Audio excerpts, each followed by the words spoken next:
It's been a week. It's been a been week. a week. We got kiddo referrals, different kiddo referrals, which is fun. Yeah. Housing kiddo. Yep. It's interesting. Good things happening. Yep. Hard housing things happening. Housing being housing. Somehow it got to be Friday again. Here we are. I know. It's just wild that it can happen so fast, just like that.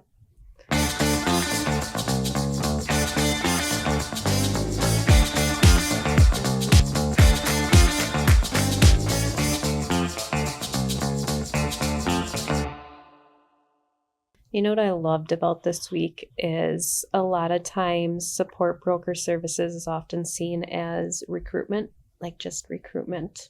We're not just recruiters, right? I love that it's starting to blossom into more coordination. Yep. I mean, our tagline or our motto is connection, connection and coordination with compassion. Yep. So to see that coordination piece come in, I love it. Me too. I love it. And people realizing we're not just recruiters. Yep. Yeah, it's a piece of the pie. It's a big piece of what we do, but definitely not all we can do. No. And it's fun. It's like from having like a caseload perspective, it's fun to have that breakup in your day too. It is. To be able to do different things for different people. Yes. And again, it goes to show like there's just different needs. Like the needs are just vast and they're so different. Well, and how independent. Oh, I believe our guest is coming on. So this week we have a self-advocate. We have Katie coming on to share her journey within self-direction. And I'm really excited. When you first mentioned starting a podcast, she was one of the first people I thought of. So yeah, I only knew her for a very, very short time because she's just too good. Yeah. But she's amazing. Yeah. I can't wait to have this conversation. Hi, Katie. Hello. Hello. Long time no see. Right? It's been a while. That means things are going well. Things are going well. Good. How was the move? The move is good. Lots of moving pieces, of course. And, I think you can only plan for so much, right? You always have to kind of like plan for the unplanned parts. Yep, absolutely. But good experiences overall and still getting settled in, but everything's really well. So great to hear. Moving's stressful to begin with. Yes. I give you credit. Stressful. You made a big move to a smaller community, right? It's quite a small community, right? I think this area, like Sheboygan itself, I think is a little bit bigger than Point, but also just having that proximity to Milwaukee has been really cool. Just because it's giving me a lot more opportunities as I'm kind of moving through graduate school and looking at where I want to land after that. So, oh goodness, so another move? I'm not sure. I think it just depends. Like once I get all of my hours in for my internship and where I end up like wanting to practice, then that might push me in that direction a little bit more. But also, virtual options are great now too. Yes. So it just provides so much more like reach and flexibility. So we'll see. That's incredible. Amazing. Well, thank you for joining us today. I was just telling Jamie, this was Jamie's idea to start a podcast. Our whole goal around this podcast is to spread awareness around self-direction and get the word out. And you were one of the first people I thought of to share your journey and to help just kind of educate and share the self-advocacy piece of it. So. Sure. Well, thank you for having me. I really appreciate you reaching out, and especially I think now more than ever, it's just important for people to talk about their experiences and what their life looks like with caregiving. Yeah, absolutely. Yeah. So when did you first hear of self-direction? Like, how were you made aware of this program? Sure. So it's been quite a journey for me throughout my adult life. I think in the formal sense of self-direction, I was initially part of the family care pilot program in Wisconsin. But going back to the beginning, I was born with spinal muscular atrophy type 2, which is a genetic neuromuscular condition. And I began using a wheelchair when I was a kiddo. So my care needs have always been rather complex throughout childhood. And I relied on my parents as my sole caregivers until I graduated high school. Um, and then once I decided I was ready to go off to college, it was a major life shift for me. At that time, care was still managed very much through county waivers. And so I had to rely on home health agencies for my care. And I remember being a college student and this like whirlwind of suddenly relying on a rotation of about a dozen home health caregivers to help me every day and Wow. overnight with, very intimate tasks related to my care. And then the not so intimate tasks that just help me live in my everyday life as a college student. So, I'd be given a schedule essentially every week that determined when I'd have somebody with me, and that dictated basically like when I could eat, when I could go to the bathroom. At times I missed classes due to scheduling, or I had to miss doctor appointments. And it was also really difficult because I was constantly training people. When you have that many caregivers coming in to help you with random shifts, it's really difficult to build that continuity and consistency when you have complex care needs and you use, a Hoyer lift and you need to be positioned in certain ways, or you have more invasive medical care going on. Um, and so then several years down the road, um, self-direction became an option through family care. And that was kind of a game changer for me, um, because it honored more of my autonomy. Uh, it might not always be ideal or look exactly like I want to, but it is better for me personally than some of the other situations I've been in with care. Roughly what year did that become an option for you? I believe that I'm not sure if it was rolled out in phases, but I believe when I joined, it was around 2008 or so. Wow, okay. So really, that's kind of new. That's Yeah, new. Like that's I fairly know. new. I mean, still old too, but also like I mean, still working stuff out. Was it around 2008-ish when family care rolled out, right? I They had believe Iris or so. family care Okay. versus the county, I think Yeah, it was. Yeah. Okay. yeah. Yeah. So what were some of you kind of mentioned some of the challenges that you had with the agency routes, them really dictating your schedule. What were some of the pros and cons that you initially saw like in those early days? Like what really drew you to the program?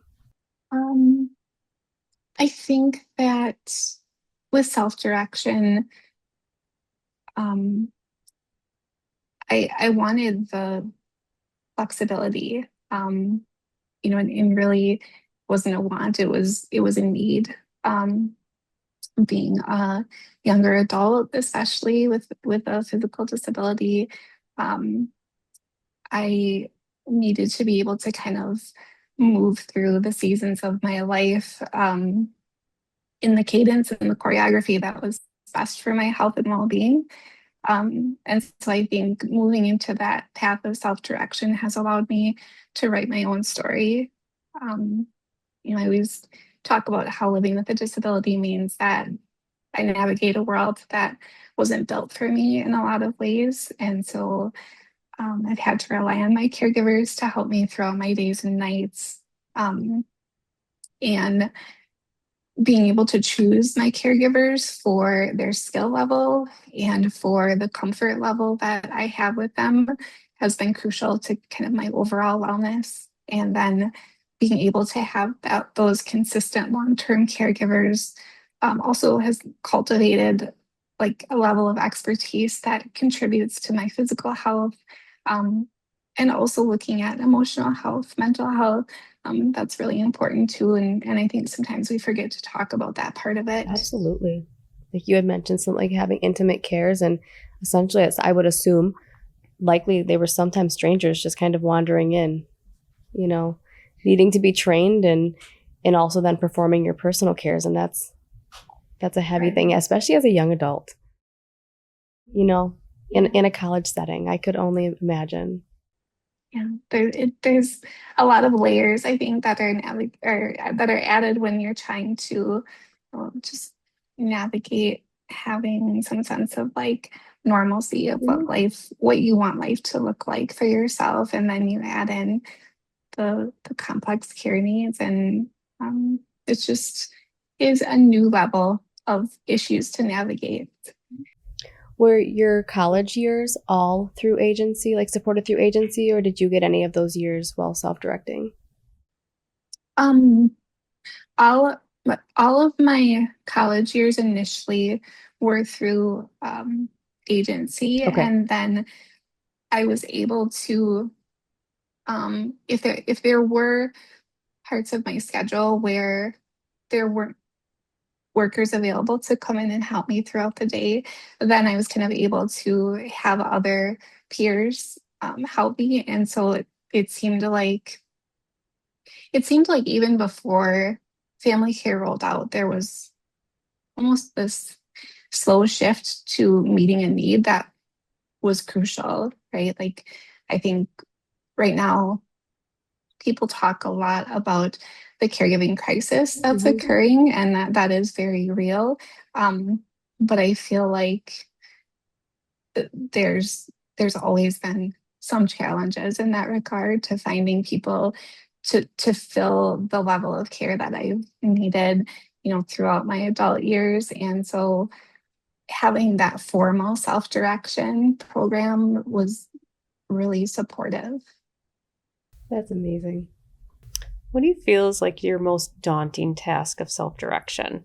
Like there's a lot of pros, right? Any cons that are out there as well? Or what's the struggles that you go through within self-direction? So the struggles are definitely there. I try to hold gratitude, for all of the positive aspects of self-direction, because that's just the way I believe in living my life. But also, we do have a lot of room for improvement, and it's great to see that discussion moving forward.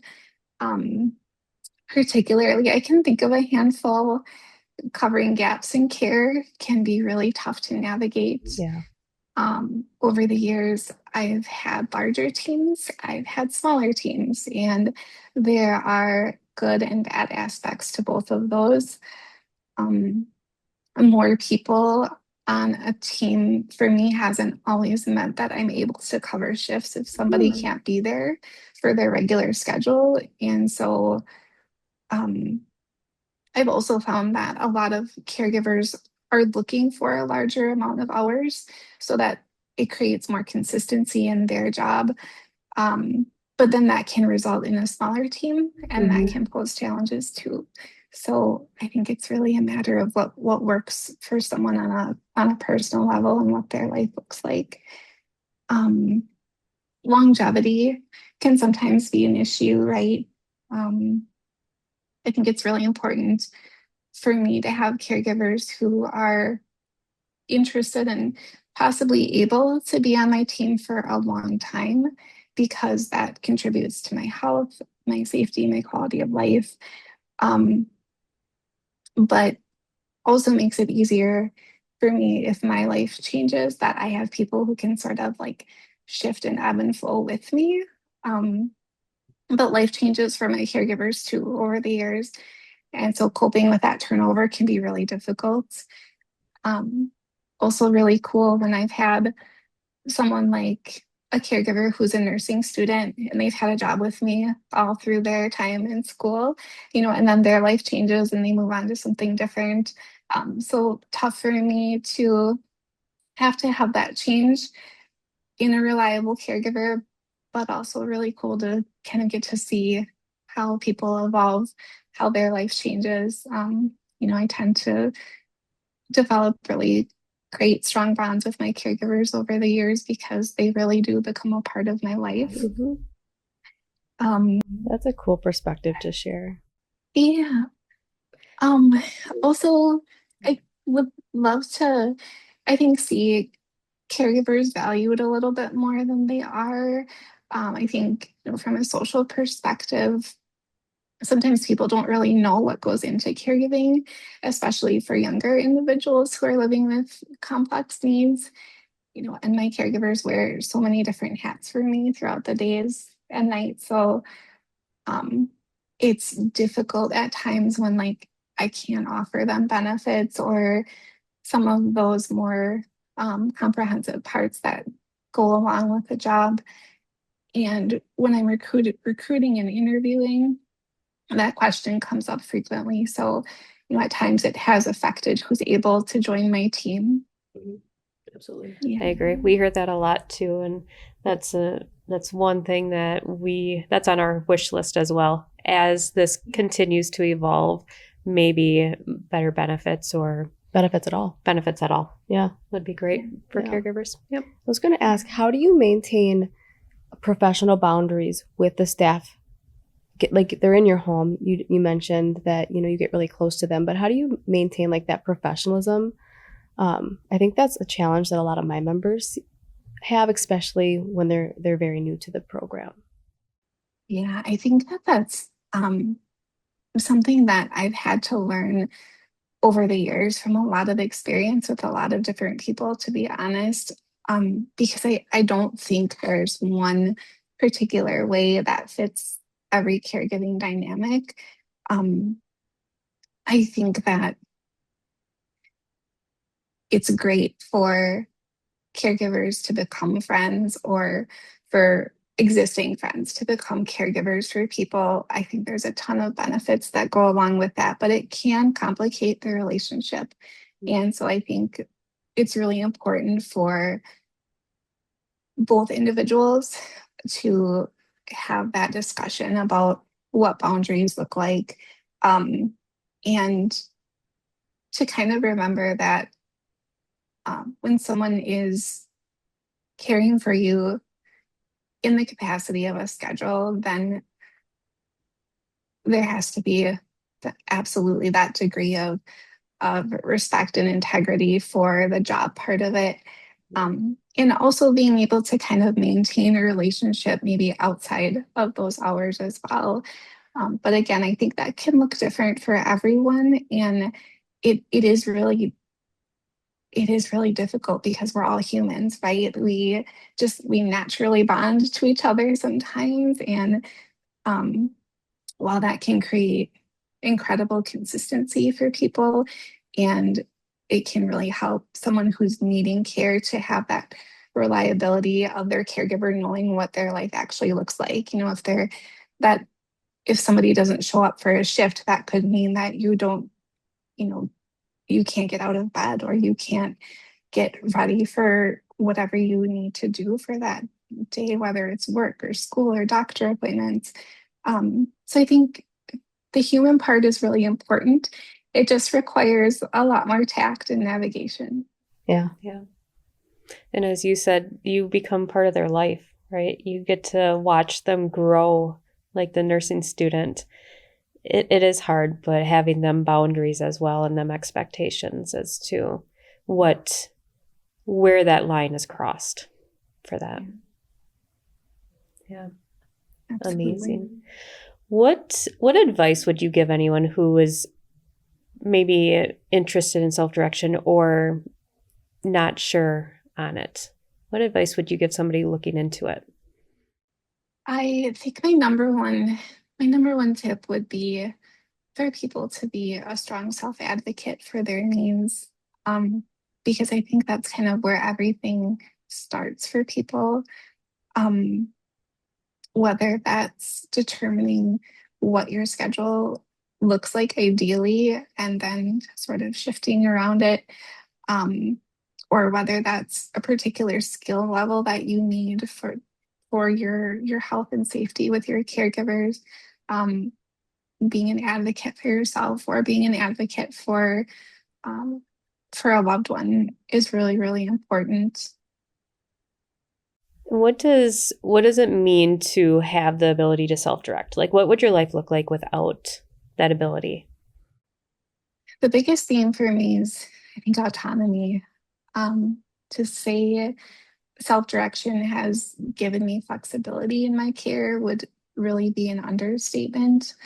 Um, it, it's kind of been the foundation of my whole life. It impacts, again, like my physical health, my mental health, emotional. And I think sometimes people view caregiving in a bubble as this checklist of tasks that need to be completed. But really, we need to look at it from a wider perspective, um, because it helps people to thrive. Um, my disability exists all the time. My needs don't turn off. And so, I can't table my SMA for a while and just circle back to it later when it's convenient for me. It's there all the time. And Nights, that weekends, is like, holidays. Yep. right. And so my care needs look different sometimes as well. Um, it's tough to quantify that. And navigating the long-term care system requires us to do that. And that can be really difficult as well. But, um, at least with self-direction, there is more of that element of autonomy and flexibility and safety. I feel in being able to kind of choose who I feel is best to meet my care needs. Yep. It's, my disability is deeply tied to my identity. It touches every corner of my life at a pretty constant pace. So the care I need is deeply tied to my self-worth too, as is true for anyone who needs care. And I think really there are no qualifiers for being worthy of care with dignity and respect. And so that's the biggest part I feel that self-direction addresses. That's amazing. Yeah. You made a really good point about sometimes care just being in a bubble, like just being a checkbox. And it kind of brings you back to like residential days, and you're just checking a box like, yep, bath done, shower done, hair done, where we almost need to get out of that mindset of no, care is personalized, it's individualized, it's at your pace. It's not at our pace, it's not at the caregiver's pace.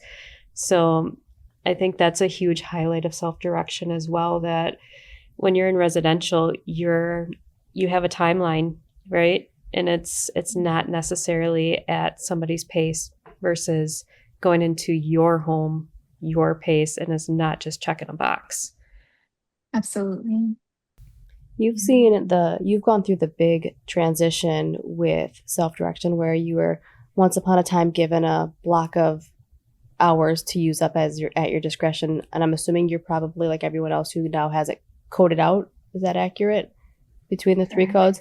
So like with that transition, with all of a sudden becoming like boxes to check because now your cares fall into categories, like was that transition rough in your world? The changes have been immense over the years, truly, from when it began. And I think that, the concept of self-direction is wonderful. I think coexisting with that, there's always been so many processes to navigate along the way. So not only with regard to like adding new employees to my team and the paperwork that goes along with all of that, but the constant, consistent evaluation from managed care organizations is very real. And even if it's necessary, it can turn the very like human need of just trying to live my life into a daunting and complex task. Yeah. I often say that for me, disability isn't the hardest part. The hardest part is how the world responds to it. And sometimes that means there is a lack of strong, reliable services to support individuals, or sometimes it means that changes in those services can really impact individuals in extreme ways and kind of what their autonomy looks like. So I'd like our collective mindset to kind of keep growing and offering more services to meet the needs of the disability community. I think that's really important. Me Yes. too. If we get anything out of this, that's exactly what I want out of this. I want self-advocacy. I want people to come and, you know, talking not only about the benefits of self-direction because we want to spread awareness, but also where do we need to go in the future? What steps do we need to take to get there? Because you're living it every Mhm. single day. I can give you my perspective, but that doesn't mean anything. We need your perspective as to what is still lacking. Mhm. How do we get there? So With I some think of the most recent changes, I feel as though they forgot to get the advice of the disabled population. I feel like they may have forgotten that phone call because some of the stuff that's changing, the effects are going to be so felt by the member receiving care, and I don't think they asked. Like, is this help or is this going to harm? And I think there might be some harm, like the change of fiscals and like that stuff takes work, like actual real work to switch an entire team from a fiscal to a fiscal. Yeah, it's not just a push of a button. So what seems so small on one side is a mighty effort needed on the other side of it. I agree. I think that it's entirely necessary to involve people with disabilities in the conversation, and not even in just an advocacy realm or a casual manner. I think also in professional roles, to really help shape the future of care programs and related policy, because I think it's a vital perspective to bring forth, and there's been a real lack of that. And I'm glad you mentioned harm, because I think that it's a very real result that wasn't considered when some of the changes were implemented recently. um, and so just bringing voices into the conversation, into the policy making is really, really important. yes. One thing that I still struggle to wrap my brain around is when we made the movement into the different using the different codes. Like you're all of a sudden caregivers were expected to punch in and punch out every 15 minutes. Essentially, if I Oh, hold on. I have to stop cleaning. I have to start I'm like, what toileting. was the point of this? Like that, like still, I'm like, I know it's like for data points, but you can't really data point something like that when they're required to punch in a certain way to collect EVV data. It's just interesting. It is. And I think what's difficult being a part of this program for such a long time, and seeing these shifts that have occurred recently, there already there already were so many levels of paperwork and so many levels of evaluation that occurred with being allotted a certain amount of hours and being allotted, a certain pay rate for your caregivers, and what that whole realm looked like. Um, and then these changes kind of swept in and made it infinitely more difficult for people to have um, have the support they need to not only live their life, but to thrive, to set goals, to achieve those goals. We in the disability community, we receive a lot of mixed messages. There's so much encouragement out there um, to set goals and to participate in work and have that fulfilling life. But there's very little support sometimes when it actually comes right down to it. And sometimes we reach out to different organizations and they just don't show up for us the way that they're intended to. So I think there have been um, a lot of consequences recently for people who are just really trying to live their life with their disability. I was going to say something similar. I felt very punitive. Like there's a lot of consequences right now for effort, like just trying to thrive. Yeah, and like you had said, like the resources just aren't always there, and we see that every single day. Yeah. I'm looking for a bus pass right now for a young girl who can't afford one, and that's the difference between working and not working with her abilities and disabilities. And I'm like, get a job, but also walk. How are we supposed to get there? Yeah. It's there's good intentions, but there's still some gaps that need to be bridged. There's still a lot of gaps that need to be bridged in this area.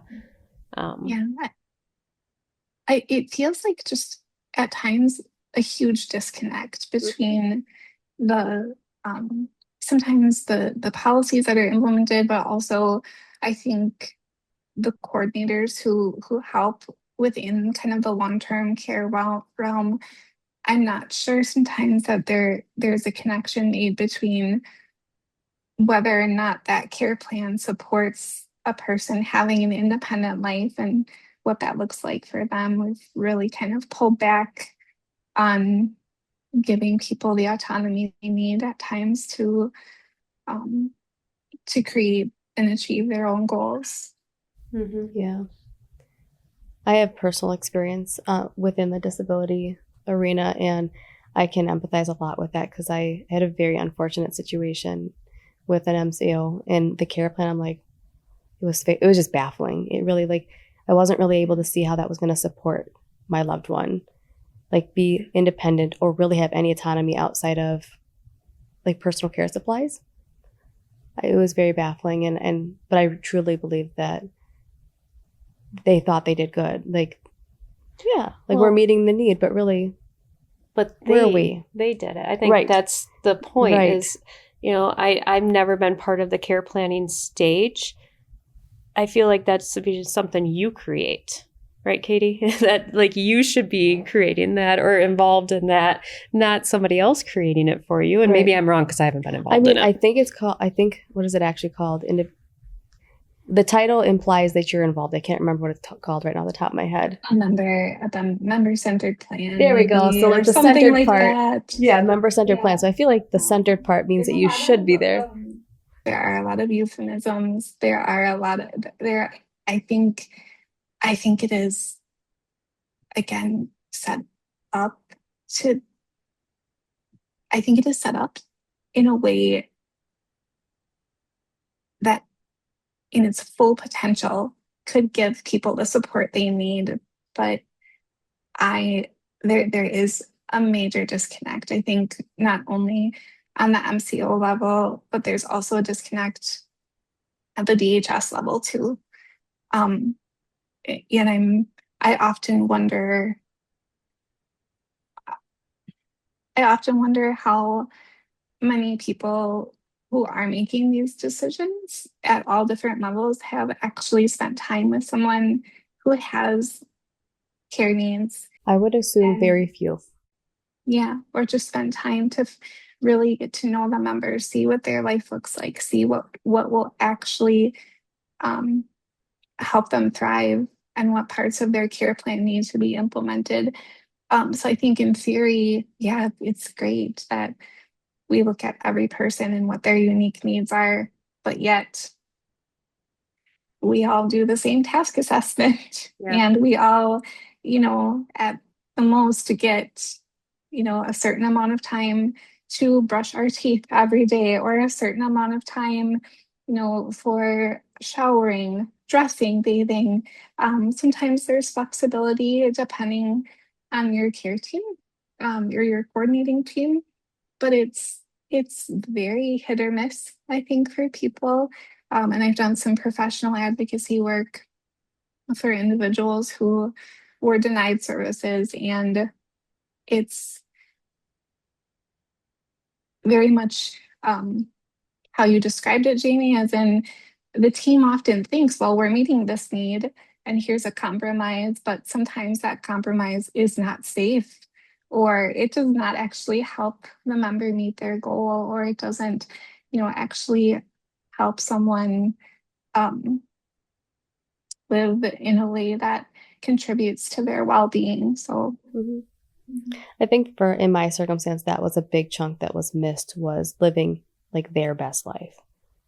Like that was completely missed. It was basically checking boxes instead of like, what does thriving look like? What does fulfillment look like? That was so missed. Um, and yeah, and also like I do believe, or I've experienced, there's a lot of personal attitude. I don't think attitude is the right word. There's a lot of personality.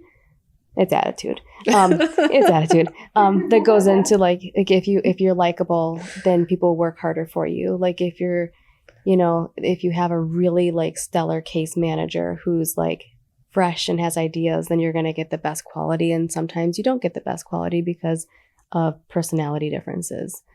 And I see that can like ebb and flow too. And that's a challenge. yeah, I think that I may have touched on this a little bit before, but the caregiving dynamics related to self-direction for me have never been the hardest part. I mean, of course, there's real challenges there, or there's a fear of not having my care needs met. But the bigger fear and instability for me, and the bigger challenges involved, always kind of come from that initial umbrella of dealing with the MCO team and navigating the long-term care world, because it starts there. It starts with your self advocacy, but sometimes um, that also doesn't always result in the picture that you feel would be best for your life. And then people are just not really treated as the experts of their own care and their own life. Yeah, that is so true. That is so true. I have personally found that the harder that I advocate as a parent, so like not on a personal level, it might be very different, but as a parent, I don't exactly make friends doing that. Like, and I feel that I'm very respectful and I talk well, but I don't feel like I make friends through that advocacy process, because the end result, I may get what I want, but I also kind of get some not, Labeled. yeah, like Yeah. yeah, That's a good way and I to put have it. been labeled. I have been labeled, and then there's been people in my background with my kiddos that will tell me that. Difficult. Well, and that's the thing. Should that truly be in, I hate to say it, in a file, but Would be better the to leave it labels was. shouldn't be in there to Yeah. begin with. And I feel But- like, again, that goes back to like that attitude thing. Like self-advocacy shouldn't ever be a bad thing, because you are the expert of your care. Mhm. You are, like, you live in your body every single day. Like you said, you can't table it for a weekend. Yeah. I think I learned a lot of what you're describing from my parents. To be honest, I constantly grew up seeing my parents advocate for me with the school system, with any caregiving I needed. Which was very little at that time of what my family qualified for, um, and and then as I was moving through high school, working with DVR, and what my goals were with having an independent life and what that looked like for me. Um, my parents were, um, they were fierce for me, and I think I related to a lot of what you just explained, not only in seeing that with my mom and dad, but also then um, moving into that role myself then as an adult, and kind of having to really develop a tough skin and tell myself that, you know, if I don't say what I need to say for myself, really nobody else is going to. Because I found over the years that I can't really rely on the care coordinators to be like, oh, well, yes, of course, this is everything you need in your care plan to help you live a healthy, independent life. And so um, at times, yeah, that means being disliked, but I am 100% certain that if any of those individuals were in my seats and, were needing to advocate for the things that I have to advocate for on a daily basis, they would do the same thing. I hope they would do the same thing, because we all have to we all have to try to um, show up for ourselves, show up for our loved ones, and that is a really hard task. It is. It is. And it can be exhausting. Yeah, to Yeah. kind of always feel like you're fighting a battle and justifying every single need that you have. Like that is, And that's sad. It is. That is sad that I was talking to a member just recently who has to justify their need for a specialized bath chair. I'm like, and it's like a 6-month fight. Like it's not like a 2 phone calls that are super annoying. It's like a 6-month battle to get the bath chair that fits your body, that fits your safety needs. And we're fighting about it. And also, I think the concept of that I've noticed in some of my professional advocacy work has been to save money in the short term, but there's no thought given in the possible long-term health consequences for an individual and what that could cost later on. Oh, we see that all the time. I think that one of the issues is with some of the changes in policy with like active and passive supervision and what DHS deems as appropriate or what their guidelines are for that. I've I've worked with some individuals who talk about real safety issues connected to that, and not only safety issues, but an inability to have caregivers available to help them live their life, especially if they're needing those changes in their schedule throughout their days and their weeks. That's really been taken away for a lot of people. And so I think that that long-term thinking is absent right now. Yeah, especially around safety. Like I think they forget that if someone falls because they don't have the care that they need, because they're trying to self-transfer to their wheelchair, then they pay on the back end for the hospital, the ER, the nursing home for rehab, and then equipment because their needs have changed. Mhm. They may have lost their caregivers in the meantime, so now we're restaffing, rerunning backgrounds, reprocessing paperwork, like cha-ching, cha-ching, cha-ching, cha-ching, all because they took away, 10 hours of supervision, or so that you had someone available for a position change or a transfer or a bathroom break.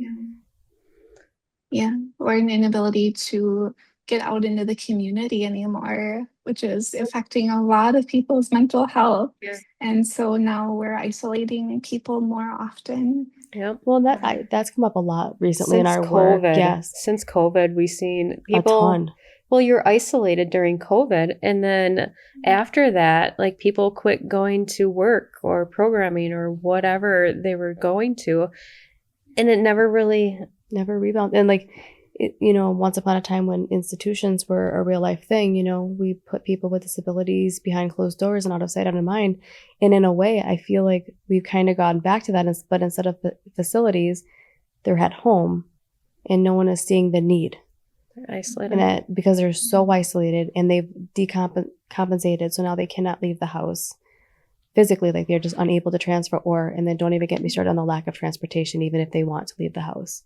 Or can they get down their stoop because there's a step and they are in a wheelchair? Yeah. I could get on my soapbox. Jamie's getting fired up. That's what that is. Yeah. That's how the change happens. That's how it happens. But I think we kind of hit it on today as to a lot of the words are they. Mm-hmm. They are making decisions, regardless of what organization is making the decision. DHS, we need to call them to the table. I doubt they'll want to talk to us, but I think we would love to call them to the table and have, they should not be making the decisions. I would love to know, is there any type of statistics out there or anyone in the policy making in DHS that live a disability, that have a disability and live the life? That's where we need to experience caregiving or have a loved one that they're advocating for. It changes it when it touches you. Yes. It changes becomes very more real perspective. And so when you're removed from it, it's very easy, I think, for policies to look like they work, but there's nobody actually understanding how they're affecting people real world, day to day, minute to minute. Mm-hmm. Yeah, I agree. Yep, and impeding That's their what's lacking. ability. Mm-hmm. On a more positive note, you have been profoundly successful recruiting for your care staff. Like, what's your magic sauce? Tell The your world is secrets. listening. Honestly, so I come a little bit from this realm of fellow young adults with neuromuscular diseases and spinal muscular atrophy in particular. We have a really tight-knit community, so a lot of us, no matter where we're located, we've grown up together through social media or through other networking means, through organizations like the MDA. And so we share a lot of tips together over the years because we have a lot of the same, like, ongoing complex daily care needs and even overnight issues with needing care. And so um, I think being able to network on that peer-to-peer level is really important. And I actually would love to see more of that implemented in like peer-to-peer disability mentoring, especially in regard to like self-direction and caregiving. I think that would be helpful for people and for families, for parents. You just gave me great ideas that are going to take Cindy's time and attention. That's what she does. She said, Jamie comes up with ideas and says, hey, let's do this. And I said, okay. Is there currently anything out there that exists for like that peer mentoring? In the caregiving realm, I'm not really sure, and I'm not familiar with anything. I have chosen to go to graduate school to be a therapist because that's an area that I really want to help families with, and I want to help other young individuals with different disabilities to be able to work through some of those challenges. But I think we just need that on a more global scale and have more networking, especially with options being more virtual. I think individuals could connect with each other more easily. Um, but it is a constant struggle to know that I have a strong care team going. I've had incredible caregivers over the years, and I've recruited for them in different ways. I've worked with you guys for sure over the years. I have recruited a lot on a personal level. So if a caregiver who works in healthcare knows of another person who's looking to pick up hours, then that can be really helpful.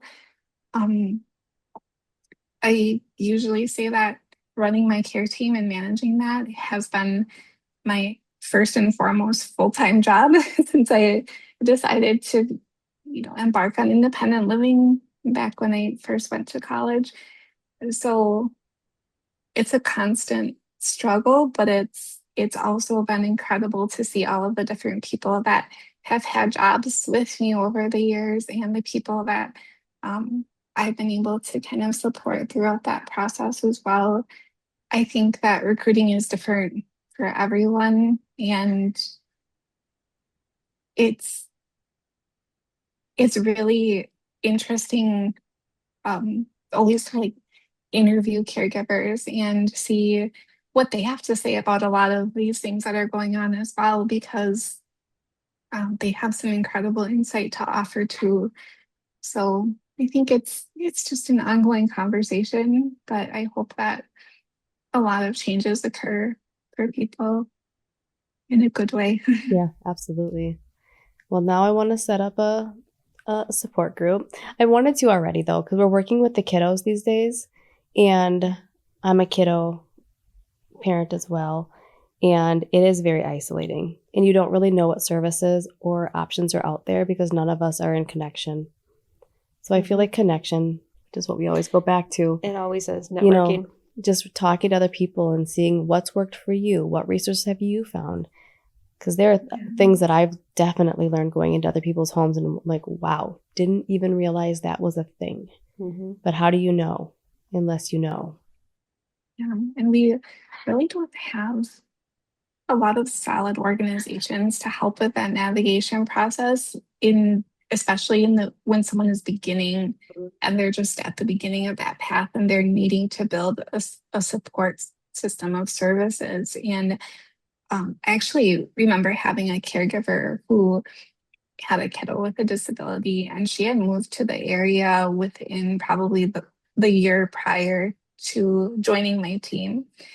And she said that she went to various community organizations and received like bits and pieces of information, but that there was really no one that gave her a comprehensive list of options or steps that she could take. And so it really does depend on the amount of knowledge that we share with each other. And I wish there was a, a more robust organization, especially for young individuals and families with kiddos who have varying needs. Yeah, I agree. That's definitely a missing building block right now.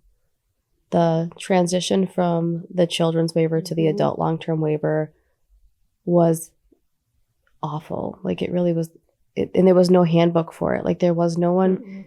How I got through it, I'm not honestly sure, because there's no handbook and there's just so many moving parts, and it was that was really odd. That was an odd experience, and there was really no one to work with through that because we have workers on both sides of it, but they're unfamiliar with each other. So then you're just kind of stuck in the middle trying to figure it out, just like AI Google searching, like, what do I do next here? You know, just doing your best. But yeah, and it's very intimidating. And not every family system has the same resources as far as natural supports or paid supports. So getting through some of those things is tricky when you have to print off. I mean, I think for the guardianship, I had to print off my own credit check, which was like 96 pages. What? Yeah, because they want everything. They want from start to finish, not just your numbers. They want it start to finish. So I had to print 96 pages, and I could either drop it off or I could drop it for them electronically. I should drop it into like 4 files because the file was so big. That is crazy. I know. So it's like those kind of things. Not everyone has a printer at home. Not everyone has a computer at home. Like those are just not what families sometimes have. So yeah, like the resources there's some stuff still missing. We have some work that we can do. Yeah. I think when also people begin to align their resources and start having conversations with different organizations that can support in different ways, I've seen people really, and I felt it myself, get stuck in the middle of who is going to pay for those services, because that's been a huge struggle, I think, for individuals, for example, coordinating like employment support and working with what maybe what an MCO will pay for, but their policy says DVR should be paying for that, and then DVR, refuses on their end, and really what ends up happening is the person is just stuck in the middle without a way to have their goals met and their needs met. Yes. Even like the managing the payroll aspects in the self-directed world. I mean, most of our members are using their phones. That is not a process that is phone friendly. So even like I can see it coming down the pike at some point that people are going to start needing printers at home with scanners and actual like laptops, and where's the funding source for that? Because it's almost needed. Like most of these programs are not phone friendly. I know I can think of one fiscals that's phone friendly. The rest are not like really apt for, especially just look at a large, like if you have some of our members have 6 to 8 care members that they're managing hours for. So like if you're just approving hours for 1 or 2, that's somewhat easy from your phone electronics. But anything bigger than that, when you're making sure that you're within authorized hours for each service code and not going over and no one's in overtime. All those things that we have to look at, that is hard from your phone. Mm-hmm. So I could definitely see that being a need down the pike. Yeah. But I don't know that people know that they can ask for that stuff. I actually don't even know if it would be funded. Well, that's the thing. I think I'm a huge advocate for ask for what you need, regardless. If you're probably going to hear no, you may hear no, you may hear yes. Ask for it. At least ask for it. But then you run into who's going to fund it, Yep, who's going to service it, who's going to fund it. Yeah. And you almost have to do research and don't take no for an answer. But then if you want the thing or need the thing, okay, so most of us would get up and work an extra job. Okay, well then they don't have transportation to get there. The transportation that's a big one. And that's always been a big one in Wisconsin is that transportation piece is we lack that transportation. We lack this resource. Because most of our members who are on Social Security would love more money and they would love to go work a part-time job, but they can't reliably get there or reliably get their care needs met to be able to get there. Such a double-edged sword. Yeah. And I think that kind of circles back to the mixed messages I mentioned too, that we're encouraged to set these goals in the disability community, but we're not given the supports to really get there. And it involves so many different realms, I think, beyond even caregiving, beyond even being able to have somebody to help us get out of bed in the morning and meet all of our daily care needs. There's so much on a community level and just the moving pieces of what daily life looks like that aren't really accounted for. Yeah, definitely. Yeah, it's really easy to get caught up in like the hard parts, and they're slightly more fun to talk about sometimes, but they get me all kinds of fired up. But there's a lot of positives too, like you had said, just having the autonomy of your own life, your own care needs, and being able to choose the people who are in and out of your house on a daily basis. Have you always felt safe having the care staff coming in and out? Has that posed additional safety concerns of yours? When I wasn't able to choose my caregivers, when I was assigned home health agency staff, that was much harder for me. There were some definite issues, not only with my safety that I felt in the moment, but also with after the fact, if there was something that occurred with a staff member, and then the agency would reach out to me and say, "Is everything okay with you? We received reports of something happening with other individuals." So in that capacity, I think I had more issues because I couldn't choose my people. That's not to say over the years that I haven't had a situation where I've had a caregiver who maybe wasn't as familiar with using my equipment, or there was a learning curve there. There were some safety issues there. I think that I've generally tried to have a backup plan with other caregivers involved, especially when I'm hiring new people. But that doesn't always work either, because people aren't always available for when you need them. And so I think it ties into looking at caregiving as like a bubble and just a checklist of tasks. And there's so much more interpersonal dynamics that go along with it. And you need to make sure that you have people who are conducting your care with integrity and respect, and also bringing a skill level that's necessary for your help.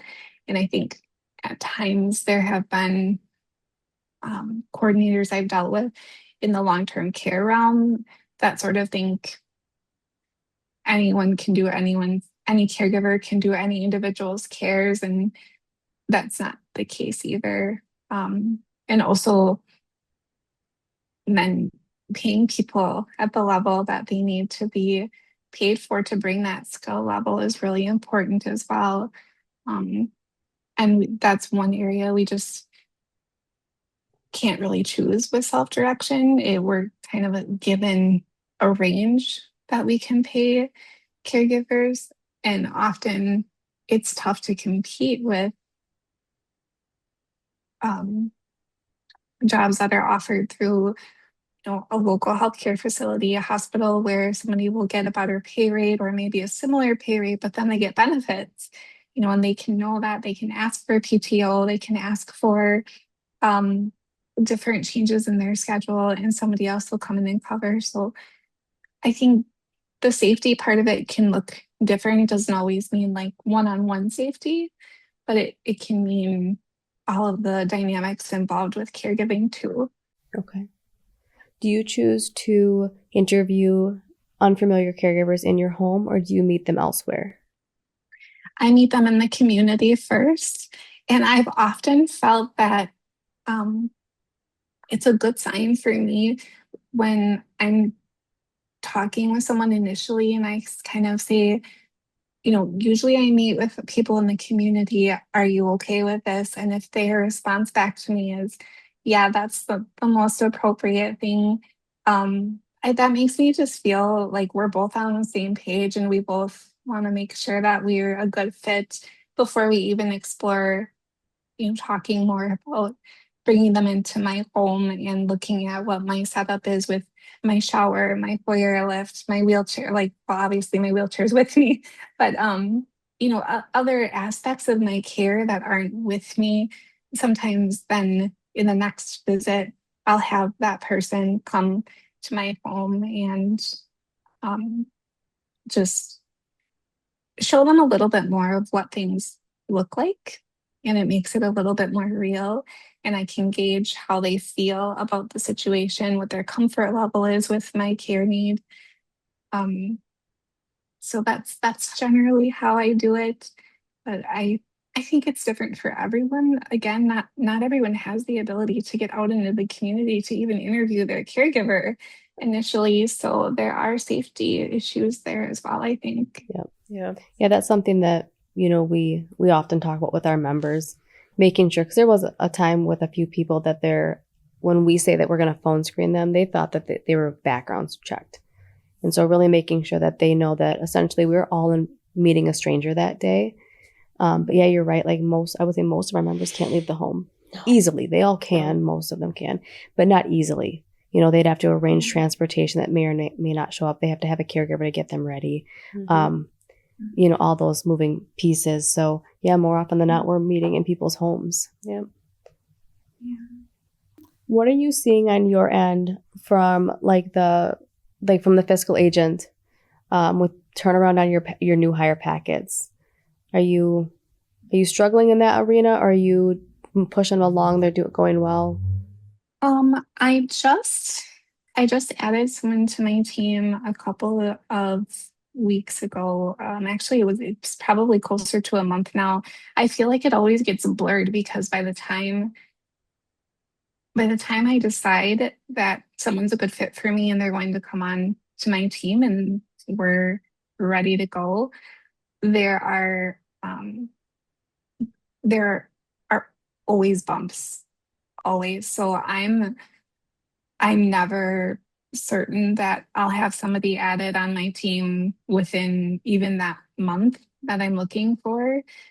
Um, I have been fortunate to be able to fill any gaps in care until I can get that other or that new person hired, or maybe the new person I'm hiring is um, sort of a proactive move to be able to like cover more shifts if I'm feeling like one of my caregivers is getting a little bit more busy or maybe they're having life changes.